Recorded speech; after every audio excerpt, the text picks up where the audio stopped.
Alright, so welcome to a little video here. So Giant TCR 2016 is coming soon. I checked on the UCI website, and for bike companies to have a bike in the race scene, they have to get UCI approval. So you can see here TCR Advanced make year model 2016. So there's a new Advanced coming out. There's a new ASL ISP, means integrated seat post coming out, and we have 20. So it's March. It was a new fork as well, new frame and fork. So March they put in the UCI approval.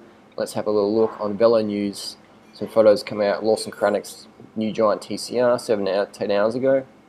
So it looks pretty similar to what we got now. Looks pretty similar. Same ISP. Looks like a similar seat cap, maybe a little bit longer. A different Allen key bolt there. Interesting, but looks like a bit of a junction difference there. It's pretty similar. Very hard to notice the difference. The yoke on the seat stays a little bit different. Same box square seat tube, but actually that's a current model. Sorry, that's a round, so they've changed it a little bit. So it's more like a Squoval Cervelo style. Would I get one? I don't know really, because my TCR is just so good. I can't see how they're going to make it better. They're just so fucking good, man. These new TCRs are just so good. 2012 onwards, even the 2011 stuff's really good quality. So that's the new one. You can see it's different from the different seat stains from the 2012, 2013, 2014 and 2015 stock. Last 4 years, same frame, but just a good bike, TCR. So will I get one? I doubt it. But I know the prices of the current TCRs are going to drop, and they're just such a fantastic bike. The Advanced or the SL, fantastic. So yeah, there you go. That's what I've got. Standard seat stays, and not much difference there. So that's it. New TCR. I wonder what the clearance is going to be. Are they direct? They look almost like direct mount brakes, so that may increase the clearance. Maybe if the clearance was more. I'm still running 28mm tyres on there, but you can't run a 28 a fender. You can run a 25 in a fender, like a crud road race, so it's good if you're training in wet weather or in Thailand. But other than that, it looks pretty similar. Looks pretty similar. Great bikes, TCR, very underestimated. The dark horse. So in my opinion, the TCR Advanced SL is the best road bike that I've ever owned.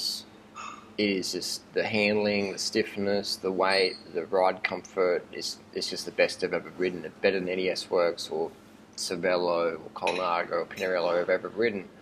Any bike, I mean, bikes, these days, bikes are good enough. It's not going to make you win a race if you're on a different bike, as long as your bike's good enough. I'm just saying that all the tests prove that the TCR is top of the range. The thing with Giant is that they don't inspire. Their marketing campaign doesn't have the same wank factor as other companies. It doesn't have that like prestige or emotion or whatever. Even though it's the best product out there, in my opinion, the TCR Advanced is just a sick bike. But they're not as popular because they don't have the Raffer sort of like, wanky sort of click sort of vibe. That's not a bad thing. That's just human nature. We want to have emotion, like Karate Kid sort of style stuff. So that's why the Giant is, even though it's the best product out there, I don't feel their marketing campaign is as good as it could be if it had more emotion, or if they had maybe a different name or something like that. But they make most of the bikes, they make most of the Treks, they make most of the Colnagos, they make so many different bikes for other companies. They basically just put out brochures and bike companies go, yeah, I'll buy that or whatever. Here's our design, you make our bikes, Giant. So Giant I think they make more bikes for other companies than they probably do themselves. But again, you can have the best product out there, but if your marketing strategy doesn't appeal to human emotion, you're always going to miss sales. So I think that's where Giant could probably pick the game up and basically just be more transparent. Say, look, we make the best bikes. This is who we make bikes for. Take it or leave it. But I don't think they will do that, because it's maybe like, oh, it's not really proper, but that's what they should do, in my opinion. If I own Giant, that's what I'd do. Like, look, we fucking make the best bikes in the world. We make bikes for this company. Look, here's our fucking this brand on this line, whatever. That would be cool if bike companies started being a bit more transparent, more competitive. Maybe we'll see that in 2025, but 2015 it's still like, oh, yeah.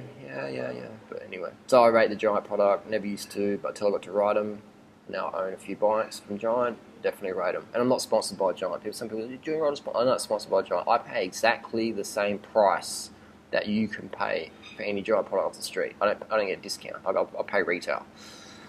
So you can fuck those claims. And that's cool. I like to be able to just buy retail prices and then I can give an unbiased review. I'm not sponsored by any. I'm not sponsored by Specialized, Cannondale, Giant, Trek, Bamboo Bike Company, whatever. You know, Reed. I buy my bikes. People might give me a bike to test ride, but then I give it back a few days later. But the bike you see me always riding, I bought those bikes with my hard-earned YouTube money.